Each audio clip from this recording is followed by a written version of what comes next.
Aš esu Kęstutis Šalkauskas, tas PŠI centras EIP direktorius ir mūsų veikla apima šiuo metu neįgalių šiek tiek užimtumo didinimą, fizinio aktyvumo didinimą. Ir mes pradėjome veiklą kartu su AB Vildoma, kurie yra sukūrę eisenos treniruoklį. Tai tiesiog čia mūsų buvo pirmi žingsniai kaip atskiro centro veikloje, tiesiog neįgaliųjų fizinio aktyvumo didinimas. Mes, kai dirbame su cerebrinio paralyžiaus žmonėmis, tai tiesiog pastebėjome, kad išeitis gali būti šitas RaceRunning, nes pastebėjome, kad tai yra bene didžiausia fizinį aktyvumą galinti suteikti sporto šaka cerebrinio paralyžių sergantiems žmonėms.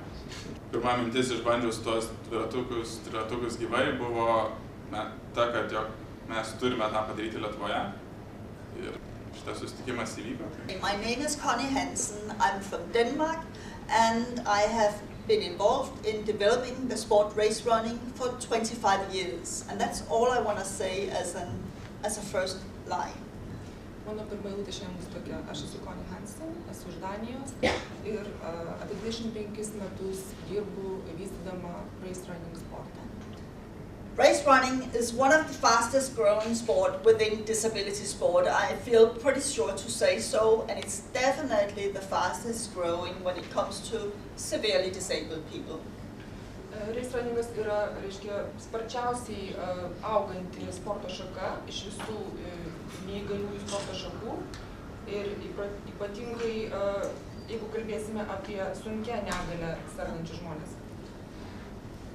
There has been a European project, European IPC, the International Olympic Committee of Europe, and EU, it's called EU Commission, has supported financial so that the Baltic countries and the Scandinavian countries could have some network and share know-how and inspiration. And me being here is kind of one little link in that chain. Yra apskritai dabar vykdomas projektas, kurį vykdo Tarptautinis paralimpinis komitetas ir taip pat finansinę paramą jam šiam projektui teikia Europos bendrija.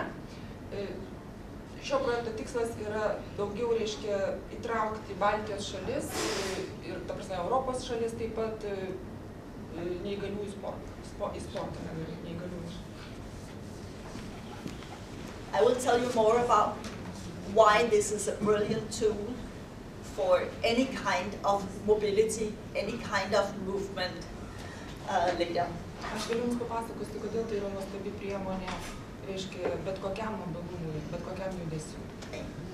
I will start a little bit away from race running to tell you that a little bit about why is sport so important for people with disabilities and why is sport so important for people with a lot of disability. Aš šiek tiek pradėsiu iš pradžių ne apie RaceRunningą. Aš jums papasakosiu apie tai, kodėl sportas yra labai svarbus žmogui su negalia ir ypatingai su sunkia negalia. In a Swedish study, they were looking at 250 people with disabilities. Half of them were doing sport, and the other half were not doing sport. And they were looking at differences in life and how that affect economy. Švedijoje buvo atliekamas toks tyrimas, kuriame dalyvavo 250 žmonių. Ir tie žmonės, dalis jų buvo sveiki ir jie visi, reiškia, buvo su negalia. Tačiau vieni jų sportavo, kiti nesportavo. Ir buvo tyrimo metu stengiamasi nustatyti, kaip, reiškia, šitas aspektas, šitas veiksnys veikia jų gyvenimą, kokį poveikį turėjo jų gyvenimui ir kokį poveikį turėjo šalies ekonomikai. A lot more people is in work, either full-time or part-time work. A lot of people have less pain, less discomfort, less use of medication, less use of doctors in hospitals. Ta prasme, tas tyrimas parodė, kad tie žmonės, kurie užsiiminėjo sportu, reiškia 25–50% jų gyvenimas buvo geresnis ir dabar išskiriami aspektai to gyvenimo geresnio. Būtent jie dirbo ir netgi dirbo pilnu etatu, jie jautė mažiau skausmo, vartojo mažiau vaistų. And also when it comes to the need that people need in every day, and how happy they feel and how much surplus energy and resources, it's significant how the higher level you find among people doing sport. Taip pat reiškia, jiems reikėjo mažiau medicininio gydymo ir taip pat jiems reikėjo mažiau pagalbos jų kasdieniniame gyvenime ir jie apskritai buvo laimingesni. Ir tai yra įspūdingas rezultatas, reiškia, kaip sportas pagerina gyvenimo kokybę žmogaus. And in Sweden, they have calculated what is the cost benefit for society is 27,000 euro per person per year. Tai reiškia, Švedijoje paskaičiavo, kiek tai gali sutaupyti valstybei. Ir reiškia, skaičius buvo toks, kad tokiu atveju valstybė sutaupo 27,000 eurų vienam žmogui per metus. And when we think about the whole family as such, the positive benefit for the family and the close-up community to this person, the positive economy might be even a lot better, because a lot of families break down because of the poor and sad situation around a person with a disability, that are not healthy, that are not happy. So by sport we can change this, and that is the magic of sport. Tai prasme, mes galime kalbėti čia apie sporto netgi kažkokią tai magiją ar stebuklą, kadangi jeigu dar čia ėjo kalba apie ekonominius dalykus, valstybės ekonomiką. Tačiau jeigu mes dar pakalbėsime apie šeimą ir apie artimąją žmogaus aplinką, tai tokie žmonės, reiškia, kurie visą laiką yra su neįgaliais, tarkime, žmonėmis, kurie yra, tarkime, nelaimingi, skausme, daugelis tų šeimų netgi išyra. Taip, kad, reiškia, šita nauda, kurią duoda žmogus sportavimas neįgaliam, yra dar didesnė negu vien tik tai ekonominė nauda valstybei. So when it comes to race running, why is race running so special? And why do people really like it? And it's because it gives so much signals to the body, signals to the brain, so much community, so much interaction between people. Tai reiškia, dabar kodėl tas race runningas yra toksai ypatingas, kodėl reiškia jisai taip patinka žmonėms. Taip yra dėl to, kad jisai duoda labai daug signalų kūnui ir smegenims. Taip pat jisai reiškia prijungia bendruomenę, jisai interaktyvumą padidina žmonių. And those who do race running, they can be any age for as young as this man. We do have race runners that are really small with small wheels, like your chair has small wheels, smaller than mine, and up to people that would be pretty much, maybe not 2 meters and 10, but reasonable adult. Reiškia, ir šito sportu gali užsiimti bet kokio amžiaus žmonės. Gali pradėti užsiimti tokie žmonės kaip šitas mažas berniukas, kuris sėdi mažame vežimėlyje, ir iki visiškai suaugusių žmonių, kurie yra pagyvenę. A lot of them have neurological disabilities, brain damages, or different diseases in the nerve systems, either in the central spine or in the peripheral nerve system. Often it's the combination of anatomic, muscular diseases, nerve system diseases, and brain intellectual problems. Ta prasme, tie žmonės, kurie užsiima šio sportu, serga pačiomis įvairiausiomis ligomis. Tai yra ir neurologinės įvairios ligos, tai reiškia, tai yra ir skeleto problemos, ta prasme, intelekto sutrikimai, smegenų pažeidimai, pačios įvairiausios ligos. Some would use the race runner as a basic mobility device. Maybe the family has a dog and they go walking with the dog. Kai kurie žmonės, reiškia, naudoja šitą triratį pačioms paprasčiausioms reikmėms. Pavyzdžiui, galbūt šeima turi šunį ir žmogus gali priemonės pagalba vedžioti šunį. Others want to be more fit or stay fit, lose a couple kilo, fit their jeans better. Tai galbūt nori šiek tiek būti fiziškai aktyvesni, stipresni ir jie galbūt turi šiek tiek antsvorio, galbūt gali numesti kelis kilogramus tokiu būdu ir įlysti į kažkokius per mažus džinsus. At other times, the race runners are used in special schools and in rehabilitation, either as an equipment for sporting activities in school, as a sports curriculum piece of equipment, or something that allows children to be more mobile and to follow the group when they have out of classroom activities. Kartais, reiškia, šitos priemonės yra naudojamos mokyklose, specialiose mokyklose, tai gali būti naudojamos ir fizinio lavinimo pamokose, kaip sporto priemonės, arba gali būti tiesiog naudojamos vaikų, pavyzdžiui, kažkokiai tai veikloje, kuri vyksta ne klasėje, kai vaikas nori pasivyti kitą vaiką, tiesiog judėjimui bendram.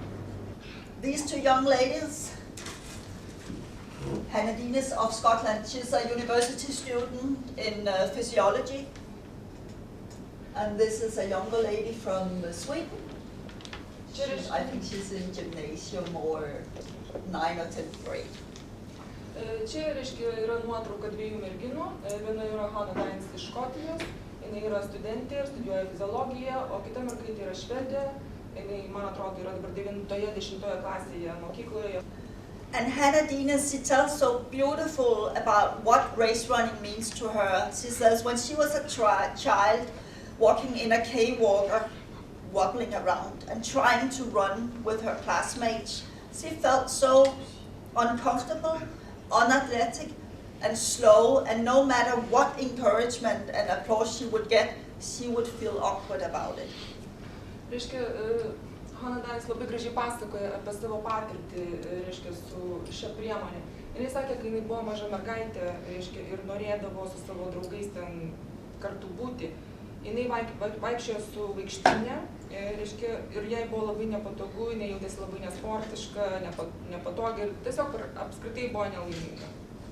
She saw a picture of a race runner in a magazine and said, wow, that kid looks like he's running. I'm sure he's feeling like he's running. I want to try that. And within a week, she found the people and they said, come down, have a try, we'll fit it for you, we'll get you out going.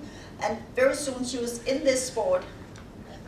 Jinai pamatė nuotrauką žurnale, reiškia, iš tos priemonės ir vaiko važiuojančio su ja. Ir jinai pasakė, kad aš labai norėčiau tokio, kadangi jisai bėga tas vaikas. Ir aš manau, kad jisai bėgdamas jaučia, kad jisai bėga. Ir aš irgi norėčiau tokios. Ir po savaitės jinai, reiškia, susirado žmonės, kurie tuo užsiėmė ir pati pradėjo naudoti šią priemonę. And it's like opening a Pandora's box and you never know what's in there. For Hannah, she didn't feel athletic, she didn't feel competitive, but now she's going to the Paralympic Games in cycling, which is a Paralympic sport. And I'll get back to where race running is in terms of becoming a Paralympic sport. Hannah tai buvo tolygu kažkokios Pandoros dėžutės atidarimui. Jinai nežinojo, ką jinai ras. Bet reiškia, kai jinai pradėjo sportuoti su šią priemonę, dabar jinai dalyvauja ir paralimpinėse žaidynėse ir jinai dalyvauja kaip dviratininkė. This is another story. It's about Ava, and she's from America. She liked to participate in events, but she couldn't run, even though she wanted to. Šičia kita mergaitė yra Ava iš Amerikos. Jai labai patiko dalyvauti visokiuose renginiuose, tačiau jinai negalėjo bėgti. Nors labai norėjo. They have a system that they call wingman system, partnership participation. It's her speech therapist that trains her verbal language that is running together with her. Dabar jie turi tokią sistemą, kurią vadina wingman, tai kaip reiškia sistema bėgimo, tai kai vaikas ar dalyvis bėga su partneriu ir jinai bėga su savo logopedė. Logopedė padeda jai sportuoti. Her mother was hearing her daughter's desire to run and desire to participate. So she was looking on the internet for solutions. What do other people do? And they found the race runner. Reiškia, jos mama visą laiką klausė, kaip jos dukra sakė, kad jinai nori bėgti ir nori dalyvauti renginiuose. Ir mama pradėjo žiūrėti internete, kokios yra priemonės ir kokios yra galimybės. Ir tokiu būdu jinai surado RaceRunning. So Ava had a bike and she said to her mother and family, this is so fun, I want to share this experience with my friend Andrew. So she invited him to do the first half of the race and she did the second half. Reiškia, jai taip patiko važiuoti tuo triračiu, kad jinai pasakė savo šeimai, kad jinai norėtų, kad ir jos draugas Andrew irgi patirtų tą malonumą. Ir tada pasikvietė jį į varžybas ir, reiškia, jinai vieną dalį varžybų, pusę varžybų važiavo jinai, o kitą dalį važiavo Andrew. And this thing about inviting more people to take part, inviting friends and peers to take part, it's really something we see everywhere race running starts and everywhere disability sport forms communities. People are really inviting each other to take part and supporting each other in a very generous spirit. Tai prasme labai, kaip pasakyti, tokia dosni, graži dvasia yra šito reiškinio, kadangi žmonės, kurie dalyvauja RaceRunning ir apskritai žmonės, kurie dalyvauja neįgaliųjų sporte, jie aplink save formuoja bendruomenės. Reiškia, kviečiasi prisijungti ir kitus. And this whole thing about participation and being in inclusive events with everybody else that you see in the shopping center and going up and down the ski street and in the school, it's such a equalizer, a balance things to help say, well, I do have my disability, but it's not all of me, it's just a part of me. And I'm also a human person with the same needs and desires as anybody else. And I have a right and a reason to participate and contribute. Taip pat čia yra toksai labai balansuojantis dalykas, kadangi, ta prasme, tie, pavyzdžiui, jeigu kalbame apie vaikus, kad tie vaikai, jie, kai įsitraukia į tą bendrą veiklą, kai kažkur dalyvauja tose renginiuose, toje veikloje, jie tiesiog negali galvoti kitaip, negu kad aš irgi esu toks pats kaip visi kiti, aš turiu kažkokią tai negalę, tačiau ta negalia neapima manęs viso, ta negalia tik tai yra dalis manęs. Ir tai labai sveikai juos veikia ir leidžia jiems manyti, kad jie yra nieko ne kitokie, negu kad kiti žmonės. In the beginning we called it a Petra, but the international definition is now that it's a race runner. Iš pradžių šitas triratis buvo pavadintas Petra, tačiau dabar tarptautinis jo pavadinimas yra RaceRunning. And it's an alternative to the racing wheelchair, and it has some of the same features, like there's a spring that helps it to go straight. Tai yra kaip ir, reiškia, to sportinio vežimėlio alternatyvus variantas, tačiau, reiškia, jisai turi tokią savybę, tokį įrenginį, kuris jam padeda važiuoti tiesiai. And in general, it's designed by a free-wheel running frame with a saddle, a support chest plate, and usually a handlebar. Tai yra, kaip matome, 3 ratų priemonė, yra, reiškia, balnelis, krūtinės atrama ir vairas su rankenomis. But it can be very different with saddles and chest plates and handlebars, depending on the person's individual need. Priklausomai nuo žmogaus individualių poreikių, reiškia, ir balnelis, ir krūtinės atrama, ir vairas gali būti reguliuojami, jų padėtis gali būti keičiama. As you can see, they have very different techniques. And what the technique looked like in the beginning, it might not be the same after a year or two as they get more trained. Kaip matote, reiškia, tuo triračiu yra važiuojama įvairiomis technikomis ir galbūt žmogus pradeda važiuoti vieną techniką, tačiau po to laikui bėgant ir treniruojantis, jinai pasikeičia ir po metų 2, reiškia, žmogus gali jau visiškai kitaip bėgti ar važiuoti. So this is a sport both for those with that almost function on normal conditions and has a job, care for a family and all that. But it's also for those with the severe disability that use to push backwards with their feet on the ground, being strapped around their belly. Reiškia, šitas triratis yra tinkamas labai įvairiam diapazonui žmonių, reiškia, ir tokiems, kurių tas funkcionalumas yra praktiškai normalus, kurie turi šeimą, gyvena normalų gyvenimą ir turi darbą, bet tačiau taip pat tinka ir žmonėms su labai sunkia negalia.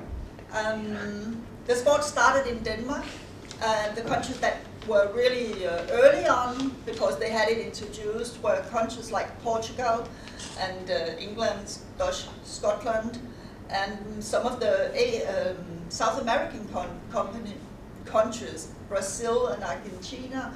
They have been involved for many years, but it might not be that fast growing, but there is some activity going on in these countries. Reiškia, šitas sportas prasidėjo Danijoje ir labai netrukus prie mūsų prisijungė Portugalija, Anglija, Škotija ir taip pat kai kurios Pietų Amerikos šalis, kaip Brazilija, Argentina, daug metų jau dalyvauja šiame sporte. RaceRunning is governed by CP Israel, which is the International Civil Horses Sport and Recreation Association. Reguliuoja šią sporto šaką, RaceRunningą, būtent tarptautinė Civilizinio paralyžiaus asociacija. Pass the ball, pass the message. This is a wonderful sport and it's a wonderful thing. Pass it on to somebody, make them catch the ball. Perduokite žinią, kad yra nuostabi sporto šaka.